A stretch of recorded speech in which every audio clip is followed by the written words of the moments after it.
আসসালামু আলাইকুম। প্রিয় দর্শক, অন্য মঞ্চের আলাপচারিতায় আপনাদের সকলকে স্বাগত জানাচ্ছি। বাংলাদেশে ফেব্রুয়ারির নির্বাচন নিয়ে দ্বন্দ্ব জোর কদমে শুরু হয়েছে বিভিন্ন রাজনৈতিক দল ও পরাশক্তির বিভিন্ন দেশের মধ্যে।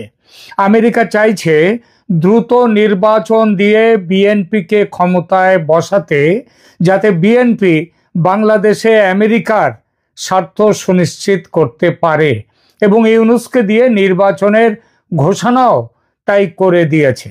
অন্যদিকে চীন চায় না এই নির্বাচন হোক। তারা জামায়াতকে দিয়ে নির্বাচনের বিরোধিতা শুরু করে দিয়েছে। আর ভারত বলেছে আওয়ামী লীগকে বাদ দিয়ে নির্বাচন করা যাবে না। এনসিপি দল এই প্রশ্নে দুভাগ। এক ভাগ ফেব্রুয়ারিতে নির্বাচন চায়, তারা আমেরিকার সঙ্গে।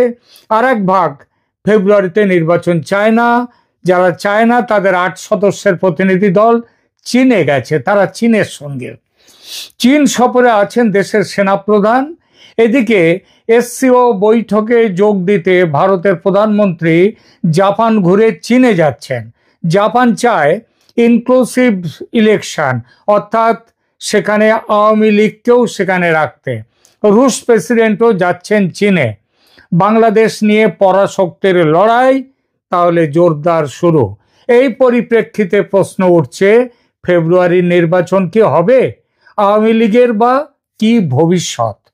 বাংলাদেশে ফেব্রুয়ারি 2026 নির্বাচনের প্রশ্নে আঞ্চলিক ও আন্তর্জাতিক পরাশক্তিদের মধ্যে তীব্র প্রতিদ্বন্দ্বিতা শুরু হয়েছে।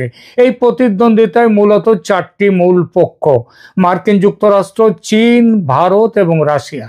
প্রতিটি দেশই বাংলাদেশের ভবিষ্যৎ নির্বাচনের মাধ্যমে নিজেদের কৌশলগত স্বার্থ সুরক্ষিত রাখতে চায়। আমেরিকা দ্রুত নির্বাচনের পক্ষে রয়েছে এবং চাইছে বিএনপি ক্ষমতায় আসুক। মার্কিন যুক্তরাষ্ট্র ইন্দো প্যাসিফিক কৌশলের অংশ হিসেবে চীনা প্রভাব মোকাবিলায় বাংলাদেশে আমেরিকার অবস্থান শক্তিশালী করতে চায়। চীন বাংলাদেশের বর্তমান রাজনৈতিক পরিস্থিতিতে নির্বাচন চায় না। পরিবর্তে চীন জামায়াতে ইসলামীকে সমর্থন দিয়ে, এনসিপির একটি গোষ্ঠীকে সমর্থন দিয়ে নির্বাচনের বিরোধিতায় নামিয়েছে। 2025 সালের জুলাই মাসে জামায়াতের আমির শফিকুর রহমানের নেতৃত্বে একটি প্রতিনিধি দল চীনে যায় এবং আগামী নির্বাচন নিয়ে আলোচনা করেছে। চীন এভাবে বাংলাদেশের বিভিন্ন রাজনৈতিক দলের সাথে সম্পৃক্ততা বাড়িয়ে নিজের প্রভাব বিস্তার করছে। ভারত স্পষ্ট করে জানিয়েছে যে আওয়ামী লীগকে বাদ দিয়ে নির্বাচন হলে সেই নির্বাচন গ্রহণযোগ্য নয়। শেখ হাসিনার পতনের পর ভারত বাংলাদেশ সম্পর্কে উল্লেখযোগ্য অবনতি ঘটেছে। ভারতের অবস্থান হলো কোনো নির্দিষ্ট রাজনৈতিক দলকে সমর্থন না করলেও আওয়ামী লীগের মতো ধর্মনিরপেক্ষ শক্তির অংশগ্রহণ তার প্রথম পছন্দ। বাংলাদেশের নির্বাচনী পরিস্থিতি আঞ্চলিক ক্ষমতার ভারসাম্যে ব্যাপক প্রভাব ফেলবে। চীন আমেরিকা প্রতিদ্বন্দ্বিতায় বাংলাদেশ গুরুত্বপূর্ণ অবস্থানে রয়েছে এবং এই নির্বাচনের ফলাফল দক্ষিণ এশিয়ার ভূ রাজনীতিতে নতুন মাত্রা যোগ করবে। বর্তমান পরিস্থিতিতে বাংলাদেশে স্থিতিশীলতার চেয়ে অনিশ্চয়তা বেশি। আন্তর্জাতিক পরাশক্তিদের প্রতিদ্বন্দ্বিতা, অভ্যন্তরীণ রাজনৈতিক বিভাজন এবং সংস্কারের দাবি, এই সব কিছু মিলে বাংলাদেশের রাজনৈতিক ভবিষ্যৎ একদম জটিল হয়ে উঠেছে। আওয়ামী লীগকে নিষিদ্ধ করা হয়নি, তাদের কার্যক্রম নিষিদ্ধ হয়েছে, এটাই বলা হয়েছে। তাছাড়া দল হিসেবে আওয়ামী লীগকে বিচারের কাঠগড়াতেও তোলা হয়নি। দলের নেতাদের বিরুদ্ধে মামলা চলছে। এই পরিস্থিতিতে আওয়ামী লীগকে বাদ দিয়ে নির্বাচন করলে শেখ হাসিনার বিরুদ্ধে যে অস্বচ্ছ নির্বাচনের অভিযোগ উঠেছিল আগে, সেই একই অভিযোগ আরো বড় করে এবারও উঠবে। আওয়ামী লীগকে প্রতিদ্বন্দ্বিতার সুযোগ না দিলে ভারতও ফেব্রুয়ারিতে ভোটের বিরুদ্ধে যাবে, যেভাবেই হোক নির্বাচন আটকাবার চেষ্টা করবে। আওয়ামী লীগের কার্যক্রম নিষিদ্ধ হয়েছে সেটা ঠিক, কিন্তু দল তো নিষিদ্ধ দলের বিরুদ্ধে তো কোনো অভিযোগ নেই, এটি সত্য। এবং দলের নেতাদের বিরুদ্ধে মামলা চলছে, পুরো দলকে বিচারের কাঠগড়ায় তোলা হয়নি। এই পরিস্থিতিতে আওয়ামী লীগকে প্রতিদ্বন্দ্বিতার সুযোগ না দিলে নির্বাচন আবারও অস্বচ্ছ ও একপাক্ষিক বলে আন্তর্জাতিকভাবে অভিযোগ উঠবে, যেমনটি শেখ হাসিনার নির্বাচনে উঠেছিল। তাই ভারতও আওয়ামী লীগকে বাদ দিয়ে ফেব্রুয়ারি নির্বাচন হলে সেই নির্বাচনের বৈধতা নিয়ে প্রশ্ন তুলবেই। সুতরাং ফেব্রুয়ারির নির্বাচন আটকে যাওয়ার সম্ভাবনাটা কিন্তু খুবই বাস্তব। ভারতের কূটনৈতিক চাপ দেয়া শুরু করেছে। ভারত সাফ জানিয়েছে আওয়ামী লীগ ছাড়া নির্বাচন বাস্তবসম্মত নয়, তাই দলটির কার্যক্রম নিষিদ্ধ থাকলে ভারত সে নির্বাচন মেনে নেবে না।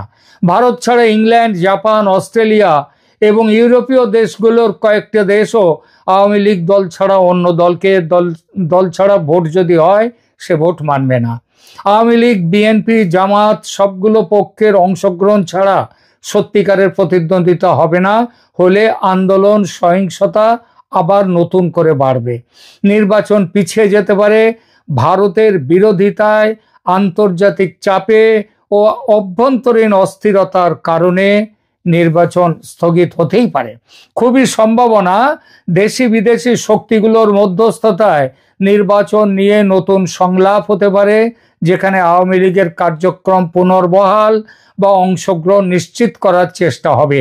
বিরোধী দলসমূহের সরাসরি আন্দোলন, নির্বাচন কমিশন বা অন্তর্বর্তী সরকার চাপের মুখে রাজনৈতিক সমঝোতার হাত বাড়াতে পারে, না হলে দেশ অঙ্গচ্ছেদের মুখে পড়তে পারে। এই অঙ্গচ্ছেদটা কিভাবে হবে সেটাও বলছি। অতএব স্পষ্ট আওয়ামী লীগকে প্রতিদ্বন্দ্বিতার সুযোগ না দিলে বাংলাদেশে ফেব্রুয়ারি নির্বাচন আন্তর্জাতিকভাবে প্রশ্নবিদ্ধ হবে, অস্বচ্ছ হবে এবং ভারতের সক্রিয় বিরোধিতায় ভোট পিছিয়ে যেতে পারে বা অন্য যা কিছু হতে পারে। ভারত কিভাবে বাংলাদেশের নির্বাচন বন্ধ করতে পারে? ভারতের কাছে বাংলাদেশের নির্বাচন প্রভাবিত বা বাধাগ্রস্ত করার বিভিন্ন কার্যকর উপায় রয়েছে। এগুলো প্রধানত কূটনৈতিক, অর্থনৈতিক ও নিরাপত্তা চাপের মাধ্যমে প্রয়োগ করা যেতে পারে। হ্যাঁ, নিরাপত্তার চাপ মানে আরো ভালো করে বললে সামরিক চাপ। অর্থনৈতিক চাপ, বাণিজ্যিক অস্ত্র এটা নিষেধাজ্ঞা ও পরিবহন বন্ধ। ভারত ইতিমধ্যেই সেসব কাজ শুরু করে দিয়েছে। ট্রান্সশিপমেন্ট ফ্যাসিলিটি বন্ধ করে দিয়েছে। মে মাসে ভারত $770 মিলিয়ন বাংলাদেশি পণ্যের আমদানি সীমিত করেছে, যা মোট আমদানির 42%। বাণিজ্য ভারসাম্যহীনতার অপব্যবহার। বার্ষিক ভারত বাংলাদেশ বাণিজ্য বার্ষিক $8-10 বিলিয়ন ঘাটতি রয়েছে বাংলাদেশের, অর্থাৎ ভারত থেকে বেশি মাল যায় বাংলাদেশে, বাংলাদেশ থেকে কম আসে। তো এই অসম নির্ভরতা ভারতকে কিন্তু রাজনৈতিক শক্তি দিয়েছে, অর্থনৈতিক অস্ত্র দিয়েছে, খুব শক্তিশালী অস্ত্র। এরপরে আরো বহু বিষয়, যেমন পানি সম্পদের উপর নিয়ন্ত্রণ, তিস্তা ও গঙ্গা চুক্তির সুবিধা, সেটা দিয়েও ভারত চাপ সৃষ্টি করতে পারে। ভারত বাংলাদেশের 54টি অভিন্ন নদীর উজানে অবস্থিত। এর ফলে পানি নিয়ন্ত্রণের ক্ষমতা রাখে। গঙ্গা পানি বন্টন চুক্তি 2026 সালে নবায়নের এটা রিনিউ করার কথা, এবং ভারত এই চুক্তি রিনিউ না করে বা কঠোর শর্ত আরোপ করে বাংলাদেশের ওপর চাপ সৃষ্টি করতে পারে। তিস্তা চুক্তি দীর্ঘদিন ঝুলে আছে এবং ভারত চাইলে এই বিষয়ে আরো কঠোর অবস্থান নিতে পারে। 2025 সালের মে মাস থেকে ভারতের সীমান্তরক্ষী বাহিনী প্রায় 2000-এর ওপর ব্যক্তিকে বাংলাদেশে ঠেলে পাঠিয়ে দিয়েছে। এই কৌশল বাংলাদেশের অভ্যন্তরীণ নিরাপত্তায় চাপ সৃষ্টি করতে পারে এবং রাজনৈতিক অস্থিরতা বাড়িয়ে দিতে পারে। ভারত ত্রিপুরার কৈলাসহর বিমান ঘাঁটি পুনরায় সক্রিয় করেছে এবং শিলিগুড়ি করিডোরের আশপাশে সামরিক মহড়া পূর্ণ উদ্যমে চালাচ্ছে। বাংলাদেশের লালমনিরহাট বিমান ঘাঁটি পুনরুজ্জীবনের বিরুদ্ধেও ভারত খুব শক্ত অবস্থান নিয়েছে। ভারত আওয়ামী লীগ ছাড়া নির্বাচনকে গ্রহণযোগ্য নয় বলে দাবি করেই দিয়েছে। এর ফলে নির্বাচনের আন্তর্জাতিক স্বীকৃতি কিন্তু বাধাগ্রস্ত হবে। ভারত তার আঞ্চলিক প্রভাব ব্যবহার করে অন্যান্য দেশগুলিকেও নির্বাচন স্বীকার না করতে প্ররোচিত করতে পারে। ভারত একযোগে অর্থনৈতিক, পানি, সীমান্ত, কূটনৈতিক চাপ এবং সবশেষে সামরিক চাপও দিয়ে তারা বাংলাদেশকে তাদের নিজেদের রাস্তায় নিয়ে আসবার চেষ্টা করতেই পারে। তার কারণটা হচ্ছে ভারত বাংলাদেশ নিয়ে অনেক কষ্ট সহ্য করেছে, অনেক কিছু ত্যাগ করেছে, বিনিময়ে কিছুই পায়নি। এখন এই যেভাবে করেছে এবং ভারতে বাংলাদেশে বিপুল সংখ্যক সংখ্যালঘুরা তারা একটা ভারতের কি বলবো তাদের উপরে যে ব্যবহার যে অত্যাচার করা হচ্ছে সেটা ভারতের পক্ষে অত্যন্ত শিরোপীড়ার কারণ হয়েছে। ওয়ান্স ফর অল ভারত এই সুযোগটা নিতে পারে। যদি আওয়ামী লীগকে নির্বাচনে অংশ না নিতে দেয় তাহলে ভারত কিন্তু সামরিক অভিযান করতেই পারে এবং নির্বাচন বন্ধের জন্য যত কিছু করা সেটা করতে পারে। আমরা আগেই বলেছি যে দুটো করিডোর রয়েছে বাংলাদেশের, যেটা হচ্ছে যাকে বলা যায় বাংলাদেশের চিকেন স্নেক।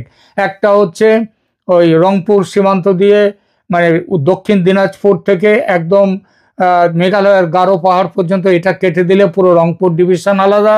আবার ওদিকে ত্রিপুরার থেকে মাত্র 28 মাইল 22-23 মাইল নিচে নেমে এলেই বঙ্গোপসাগর, ওইটুকু কাটলে আবার পুরো চট্টগ্রাম আলাদা। সুতরাং বাংলাদেশের সামনে ভারত এইবার সহজভাবে মেনে নেবে না এই নির্বাচনে আওয়ামী লীগকে ছাড়া যদি নির্বাচন করা হয়। এখনকার মতো এখানেই রাখছি, ভালো থাকবেন, ধন্যবাদ।